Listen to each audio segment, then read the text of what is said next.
Ini ada pertanyaan dari kawan-kawan Buyan tuh berkenaan dengan masalah virus COVID-19 ini itu. Dan kita sama-sama tahu juga di Kebun Jeruk Jakarta juga itu, kemudian baru ada kabar juga di Markas Bengkulu 1 orang meninggal dunia itu. Jadi sekarang ini banyak kebijakan daripada Badan Kenajiran Masjid yang selama ini memang mereka menerima jemaah tabligh welcome selama itu. Cuma karena memang ada instruksi daripada pemerintah untuk masalah isolasi ini, meminimalisir penyebaran daripada virus COVID-19 ini, banyak BKM mengambil kebijakan untuk sementara mereka tidak menerima dulu kehadiran daripada jemaah tabligh. Program-program yang dibuat jemaah tabligh di masjid-masjid mereka tuh, baik musyawarah halqa dan segala macam tuh. Dan ini kebijakan diambil untuk sementara waktu saja sampai batas waktu yang nanti ditentukan oleh pemerintah tuh. Ada statement daripada seorang jemaah tabligh yang mengatakan bahwasanya kebijakan ini bertentangan dengan agama. Seakan-akan kebijakan BKM ini dianggap menghalangi daripada dakwah ilallah.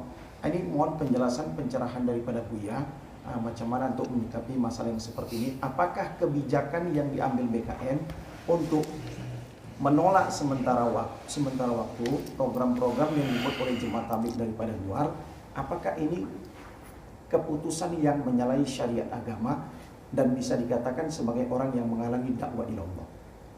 Ya, terima kasih.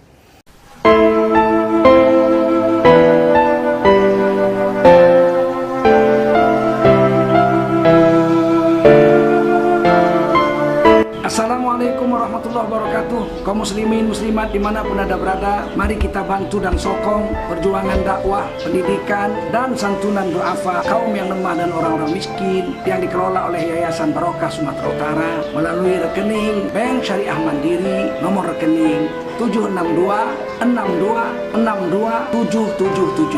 Kami ulangi, 76262626777. Insya Allah sekecil apapun yang Anda dermakan bermanfaat untuk kepentingan agama kita dan kepentingan kekuatan dakwah dan pendidikan Islam di Sumatera Utara, di Medan, dan umumnya di seluruh negara kesatuan Republik Indonesia. Saya Zulkarnain, Ketua Yayasan Barokah Sumatera Utara, mengucapkan terima kasih. Ajarakallahu fima a'taita wa barakallahu fima abqaita wa ja'alallahu laka tuhura insyaallah minal aminin walhamdulillahi rabbil alamin.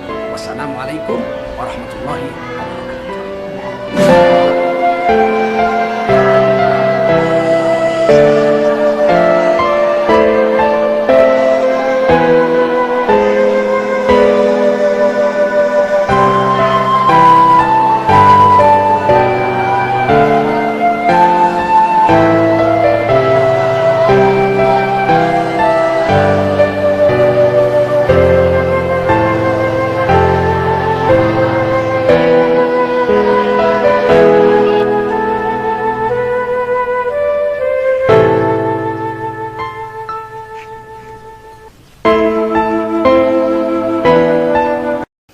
Alhamdulillah wassalatu wassalamu ala rasulillah wa ala alihi wa sahbihi wa mawalah. Allahumma salli ala sayyidina Muhammadin wa ala alihi wa sahbihi ajma'in. Amma ba'du. Kaum muslimin muslimat dimanapun Anda berada, perlu kita ketahui bahwa agama ini tidak berdasarkan nafsu kita. Mengamalkan agama juga tidak pakai selera kita, tapi mengamalkan agama ini pakai aturan Allah dan Rasulnya. Ada aturan-aturan, ada aturan akidah, ada aturan syariat, ada aturan akhlak. Maka ulama kita juga membagi sedemikian. Ada akidah, ada syariat, dan ada akhlak. Nah, dalam urusan dakwah ini, dakwah itu hukumnya wajib. Ada yang bilang fardu ain, ada yang bilang fardu kifayah. Yang jelas fardu. Tidak ada dakwah, hancur agama. Hancur Islam, hancur generasi di bawah kita. Sebagaimana dulu orang-orang dulu, umat-umat sebelum Nabi Muhammad, ketika nabinya ada, dakwah bagus. Tapi karena umatnya tidak diwajibkan dakwah, beberapa generasi kemudian hancur. Orang-orang yang naik perahu bersama Nabi Nuh, itu orang-orang soleh semua. Dzurriyyataman hamalna ma'a Nuh, innahu kana abdan syakura. Anak cucu orang-orang yang diselamatkan dari banjir Nabi Nuh, itu orang-orang soleh semua, 80 orang. Dan Nabi Nuh sendiri hamba yang pandai bersyukur. Tapi kemudian anaknya, generasi cucunya, generasi cicitnya sudah mulai nyembah patung lagi. Kok sebegitu aja baru 3 keturunan udah rusak? Karena umatnya nggak wajib berdakwah, umatnya hanya wajib beribadah. Mereka hanya beribadah, tidak ada dakwah, hancur. Hanya 3 generasi. Generasi pilihan yang selamat dari banjir Nabi Nuh. Generasi keempatnya sudah menyembah patung. Nah, tetapi umat Islam Indonesia dan umat Islam, umat Nabi Muhammad seluruh dunia itu bukan umat ibadah saja. Ayatnya 2 berturut-turut. Yang pertama, wadzakir fa inna dzikratan faul mu'minin. Dan berilah peringatan karena sesungguhnya peringatan memberi manfaat kepada orang beriman. Baru yang kedua, wa ma khalaqatul jinna wal insa illa liya'budun. Tidak kujadikan jin dan manusia kecuali untuk menghambakan diri, menyembahku. 2. Jadi dakwah dulu, memberi peringatan, baru kemudian ibadah. Nah, oleh karena itu kita wajib melakukan dakwah. Dan dakwah yang dipakai oleh Jemaah Tabligh itu adalah dakwah yang diajarkan dari Maulana Ilyas. Ada dakwah infirodi, ada dakwah khususi, ada dakwah ijtimai, dan ada dakwah umumi. Jadi ketika kita berkumpul rame-rame, ada orang baik, ada orang tak baik, kumpul semua, diundang segala macam lapisan. Kita mengadakan dakwah umumi. Ceramahnya atau bayannya tentang umum. Pentingnya membela agama, iman, dan amal soleh. Tidak menyangkut masalah khilafiyah, tidak menyangkut masalah harta, derma, pangkat jabatan, aib masyarakat nggak disentuh. Jadi orang, maaf cakap, rentenir, germo pun boleh duduk situ. Mendengarkan ceramah umumi. Nah, kemudian dari situ ditashkil, diajak orang untuk keluar, ijtimai. Dibentuk jemaah 8 orang, 10 orang, dikelilingkan 40 hari, 4 bulan, setahun, 3 hari, 10 hari. Ini dibuat ijtimai. Setelah umumi, dipersempit menjadi ijtimai. 10 orang, 8 orang, satu jemaah dakwah 40 hari, 4 bulan, dan setahun, dan sebagainya. Nah, di dalam itu ada khususi. Nanti pagi-pagi, selesai sarapan pagi, kita datang, atau selesai sholat subuh, datang ke rumah orang-orang kampung. 2 orang jemaah yang keluar dakwah itu menjumpai tokoh-tokoh bicara tentang pentingnya iman, amal soleh, itu khususi. Dan ada yang ijtimai, ada yang infirodi. Kita lagi naik bus atau menuju kota lain, pindah dari jemaah ini, dari masjid ke masjid. Di sebelah kita ada orang duduk, kita nggak kenal, kita kenalan, kita cerita pentingnya iman, amal soleh, itu dakwah pribadi, infirodi. Ini sudah diajarkan oleh Maulana Ilyas. Nah, yang masalah itu adalah ketika ijtimai sedang khuruj, sedang keluar.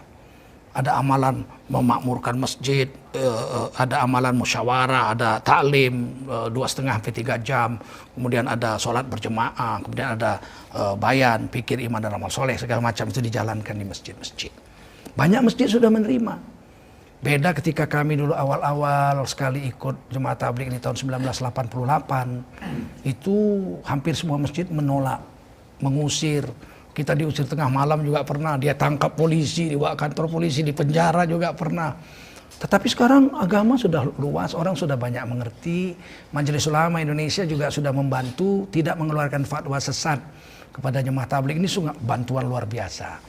Akan tetapi di dalam keadaan-keadaan tertentu, memang Jemaah Tabligh ini harus mengerti juga kita sebagai jemaah, bahwa masjid itu tidak bisa menerima. Misalnya masjid sedang perbaikan, WC-nya nggak ada, lagi dihancurkan, dibikin baru, ya dia nggak menerima, bukan karena marah, tapi karena keadaan masjid tidak munasib, tidak memungkinkan untuk menerima jemaah. Atau ada di kampung itu sedang ada musibah, masjid dipakai untuk misalnya tahlilan 3 hari karena imam masjidnya wafat, sehingga pada jemaah datang nggak bisa diterima karena 3 hari itu full. Ada mukhataman Quran, ada baca Yasin, ada doa berjemaah, segala macam tradisi di kampung itu. Ya kita paham, kita cari kampung lain. Nggak bisa ngotot, ini dakwah wajib diterima. Ya sedangkan sholat aja bisa gugur, sholat berjemaah karena ada uzur. Sholat Jumat boleh nggak ada, diadakan Jumat, tidak ada Jumat kalau ada uzur. Kenapa pula yang seperti ini kita harus membenturkan antara kepentingan agama dengan kepentingan agama yang lain misalnya. Nah, khusus masalah COVID-19 atau virus corona ini, Majelis Ulama Indonesia telah mengeluarkan fatwa untuk menutup masjid dari sholat Jumat. khususnya wilayah-wilayah merah, dan sekarang sudah hampir seluruh Indonesia sudah kena. Kita tidak tahu lagi sekarang bagaimana kita mau bicara. Sehingga ditutuplah masjid ini untuk sholat berjemaah. Bagaimana kita? Ya kita di rumah masing-masing. Muazin bagaimana azan? Azan tetap ada. Zaman Rasulullah juga pernah terjadi wabah, azan tetap ada. Ada hujan lebat berbahaya, orang di jalan semua batu-batu bisa ngelondong sebesar-besar gajah. Sehingga orang yang keluar dalam hujan lebat bisa terbunuh dengan batu. Sayyidina Bilal tetap azan. Cuman azannya ditambah lafaznya. Sallu fi rihalikum. Sallu fi rihalikum. Allahu akbar, Allahu akbar. La ilaha illallah. Salatlah kamu di rumah masing-masing. Memang diumumkan. Nggak ada yang protes, datang Sayyidina Bilal dibilang kamu menghalangi agama, nggak ada. Sayyidina Bilal dipukuli, nggak pernah ada orang mukuli Sayyidina Bilal. Karena ini memang begitu hukum Islamnya. Nah dalam keadaan ini, alhamdulillah Maulana Sa'ad sudah mengeluarkan statement juga. Taati amir kamu di negerimu masing-masing. Kan atiullah wa atiur rasul wa ulil amri minkum. Ulil amri kita sudah mengambil keputusan sesuai dengan fatwa Majelis Ulama Indonesia yang diputuskan secara ijtimaiyah. Ulama-ulama dalam komisi fatwa itu bukan satu orang, dua orang, puluhan orang. Bersidang, berdebat di situ, sudah keluar keputusan.